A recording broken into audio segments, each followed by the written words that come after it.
Hello, my name is Cameron Allen, and today I will be showing you how to change the tire on your vehicle. So first, you're going to want to get your jack out of the back of your trunk. It can either be in your trunk, in your engine compartment, somewhere else. So once you've gotten your jack put in place, either up on the pinch weld, or I like to put them on the control arm sometimes, you kind of just want to set it up at a good position to where the wheel isn't fully off the ground, but it's still supported by the car and the jack.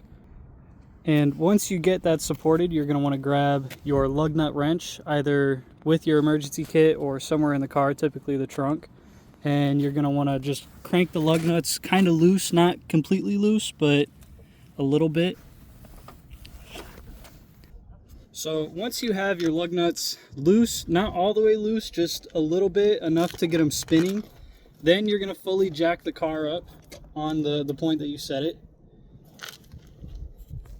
So now that the wheel is fully off the ground, as you can see, the wheel is spinning. That tells you that it has left the ground and it is good to go off.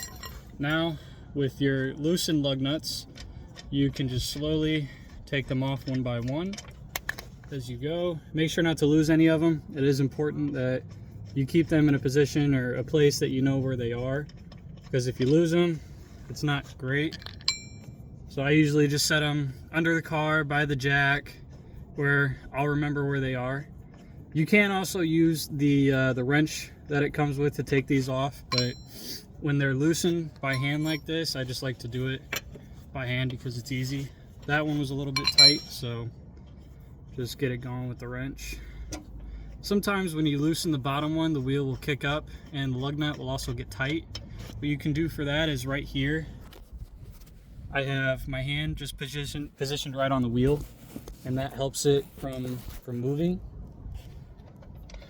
Makes the lug nuts a little bit easier to get off. They won't get stuck.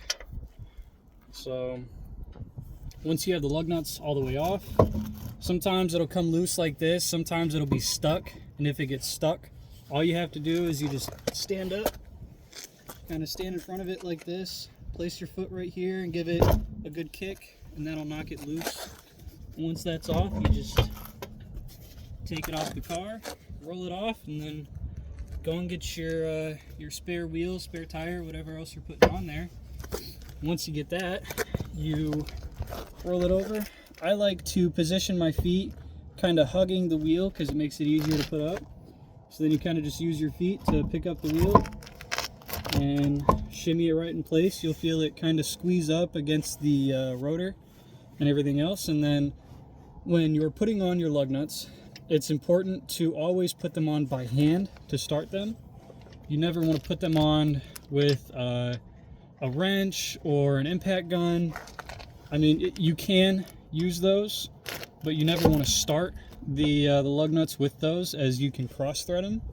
And what happens when you cross thread the lug nut is it gets stuck on the stud and it ruins the threads on that stud. And then once those threads are ruined, you have to go get a new stud installed, and it's an entire nightmare to deal with. So it's always best to just start them a little bit by hand, make sure they're good going and properly threaded, and then around, just tighten them. I'm going to pause it here. Okay, so it is very important to remember when putting on your lug nuts to put them on a certain pattern.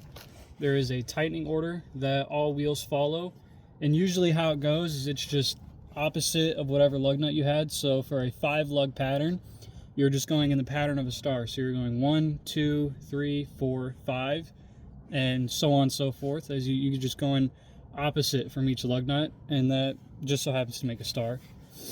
But once you've got your lug nuts all tightened, kind of want to shake the wheel a little bit, as that'll help it, get everything loose and make sure everything is tight the way it is. Now these are going to be a little loose when I put them down, just because I don't have an impact gun with me, so that'll kind of make a small difference. But once you got them at least as tight as you can with your fingers, you're going to kind of hold the wheel with your foot like I'm doing right here. Just going to go around, tighten them as much as you can so they don't go loose and your wheel doesn't come falling off when you set it down. Had that happen before. Not a fun thing to deal with. So this one's kind of a pain to deal with, but that's okay. It's normal. It's cars. It's kind of tight.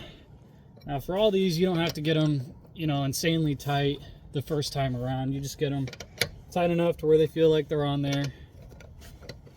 I'm not saying that that means go keeping them that way, but just while it's in the air. And once it's done, you just slowly let down your jack off your pinch point. Pause it, just save time. So now that the car is down, just a little tip if you ever want to save yourself some time. On the back of these jacks, there's a little nut right here. And with these, sometimes you can take these handles out. If you get a socket or a wrench and put it on this nut, it will save you a lot of time just putting the car up in the air. These little jacks are kind of annoying to deal with. So one little tip. But once you get your car on the ground, you're going to want to put your lug nut wrench right on there in tightening order, you know, righty tighty, lefty loosey. And you're going to want to stand up. Let's see, righty tighty, that's right. Tighten them. Good way to do it. You don't want to over tighten them, but just to be safe, you always want to put a little bit of weight on them. And then you just want to go in that star pattern the same way you put them on the first time. Tight. Let's weight on it. Now each car does follow a certain torque rating, you know, your foot per pound. And I'll get to that once I'm finished with this. I believe this car is, I think, an 86 foot-pound torque. So you don't have to go super heavy on it. But your other cars, like trucks for instance, those will be a little bit higher, like 140 pound. So now that I put these on in a star pattern, just like that, you will want to make sure that you take your car to an auto shop, a tire shop, wherever, and you just go in there and you ask them, hey, I need to get my wheels torqued down, and they torque your wheels down and it will be all good. And that is how you change a tire on your vehicle. Thank you.